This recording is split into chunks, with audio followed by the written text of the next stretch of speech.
የመጠቀሚያ ጊዜ ያለፈባቸው መድኃኒቶች ፈዋሽነታቸውን ያጣሉ? አልፎ ተርፎስ ጉዳት ያስከትላሉ?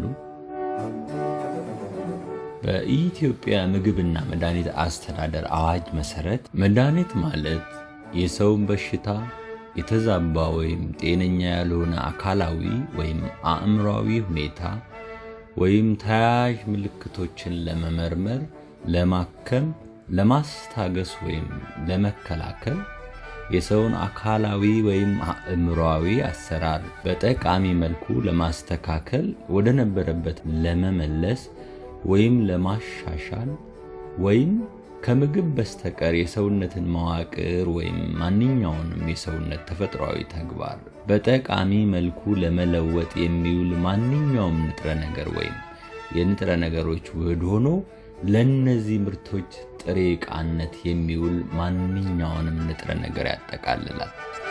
ከሌሎች ለኑሮ ግዴታ አስፈላጊ ከሆኑ ምርቶች የሚለያቸው በስነ አካልና በስነ አእምሮ የሚከሰቱ እክሎችን ለማስተካከል የሚጠቅሙና ካለነሱ ግዴታዊ አስፈልጎት የጤና እጦቱ ስለማይመለስ ወይም ስለማይቀለበስ ነው።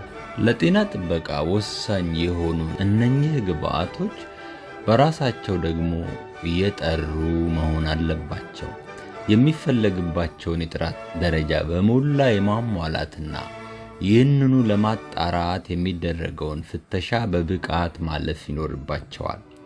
የመድኃኒት ጥራት ተቆጣጣሪ አካላት የመድኃኒቱን ጥራት ለመገምገም የመድኃኒቱን ዕድሜ የወሰነ ጽናቱን ይመረምራሉ። በጽናቱ ውጤት መሰረት የመድኃኒቱን አፈጣጠር ከግምት በማስገባት የተሰጠው ጊዜ ለተወሰነለት አገልግሎት ብቁ መሆኑን ያረጋግጣል።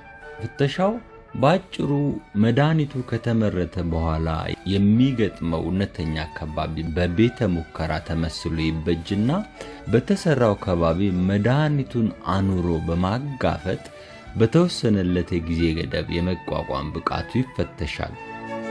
በተበጀው ከባቢ መሰል ጽንፍ ለረጅም ለመካከለኛና ለአጭር ጊዜ በቁጥጥር ስር በዋለ ክትትል የሚቆየው መድኃኒት በቆይታው ወቅት ያሳያቸው ለውጦች እንደ መድኃኒቱ ፍጥርጥር የሚጠበቅና በግምት ውስጥ ሲገባ ቅቡልነት በማግኘት የመድኃኒቱን በጥቅም ላይ መዋያ ጊዜ አስልቶ ለመገደብ ይረዳል።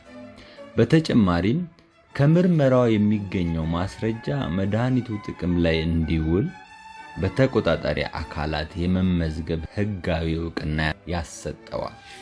የጽናት ምርመራ የመድኃኒቱን ቁስ አካላዊ ማንነት፣ መዋቅራዊ ይዘት፣ ባህሪ፣ የመርዛማነት ደረጃ፣ የመፈወስን አቅም እንዲሁም ረቂቅ ተዋሲያንን የመቋቋም ኃይል የመፈተሽ ዘዴ ሲሆን በተለይም የመድኃኒቱን የማገልገያ ጊዜ ለመወሰን የታቀደውን ጥቅም እንዲሰጥ በተቀመመው የመድኃኒት ዝግጅት ውስጥ የሚገኘው ንጥረ ነገር በግፍጫው ጥቃት የሚያሳየው የይዘት ወይም የመጠን ለውጥ ነው።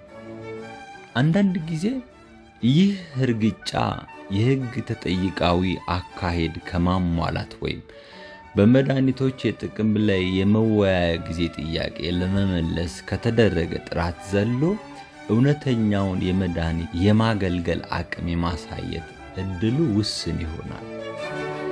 ምርምሩ ካየው በላይ መድኃኒት ቢቆይ ምን አይነት ለውጥ እንደሚካሄድበት ስለማያይ ወይም ትክክለኛ የመድኃኒት ዕድሜ ፍተሻን ስለማያደርግ ከምርምሩ የገደብ ቀን በኋላ መድኃኒቱ ሙሉ በሙሉ የታለመለትን አገልግሎት ያጣል ማለት ተአማኒ አይሆንም። የተሰራለትን ዓላማ ትቶ ያልተፈለገ ጉዳት እንደሚያስከትል በድፍረት መናገርም ሳይንሳዊ አይደለም።